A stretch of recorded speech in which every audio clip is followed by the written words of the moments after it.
السلام علیکم۔ ہفتے میں 2 دفعہ بادام کے پاؤڈر اور عرق گلاب کا ماسک 25 منٹ کے لیے سکن پر لگانے کی روٹین بنا لیں۔ آپ کی سکن ٹائٹ اور جھریوں سے پاک رہے گی۔ 50 کی عمر میں پہنچ کر 25 کے نظر آئیں گے۔ مہنگے فیس واش استعمال کرنے کے بجائے روز اپنے چہرے کو دہی میں تھوڑا سا سرکہ ملا کر دھوئیں۔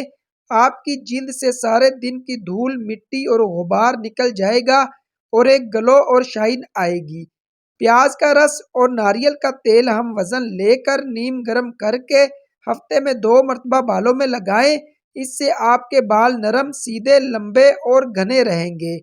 عرق گلاب، گلیسرین اور لیموں کا رس ہم وزن لے کر ملا کر فریج میں رکھ لیں اور روز 2 دفعہ ہینڈ لوشن کے طور پر استعمال کریں۔ ہاتھوں کو 2 دن میں نرم کرے گا اور 3 مہینے میں پرماننٹ گورا سفید کرے گا۔ آزمائش شرط ہے۔ شہد، ملتانی مٹی، ہلدی اور عرق گلاب کا پتلا سا پیسٹ بنا کر دانوں والی سکن پر لگائیں۔ خشک ہونے پر دھو لیں۔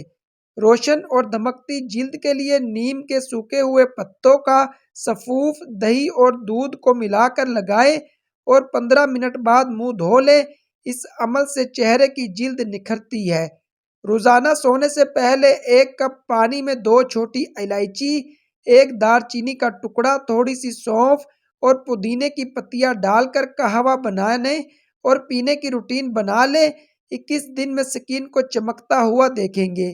ماہواری کے دوران آملے کا مربع کھانے سے خون کی کمی دور ہو جاتی ہے اور 1 گلاس دودھ کے ساتھ کھانے سے قبض دور ہو جاتی ہے، کیونکہ یہ آئرن، زنک، وٹامن سی اور فائبر سے بھرپور ہوتا ہے۔ ناریل کا تیل مقوی دماغ ہے۔ اس کے علاوہ بالوں کو لمبا، نرم، ملائم کرنے اور ان کی مضبوطی اور نگہداشت کرنے اور جلد کی خشکی کو دور کرنے کے لیے بھی استعمال کیا جاتا ہے۔ بالوں کو بڑھانے کے لیے سر کو دھو کر تلوں کا تیل سر میں لگائیں۔ کشمش کو روزانہ باقاعدگی سے استعمال کرنے سے بالوں کا قبل از وقت سفید ہونا رک جاتا ہے اور یہ بالوں کو گھنا اور کالا سیاہ بناتی ہے۔ ماہرین خوبصورت اور چمکدار بالوں کے لیے کشمش کا باقاعدہ استعمال کرنے کا مشورہ دیتے ہیں۔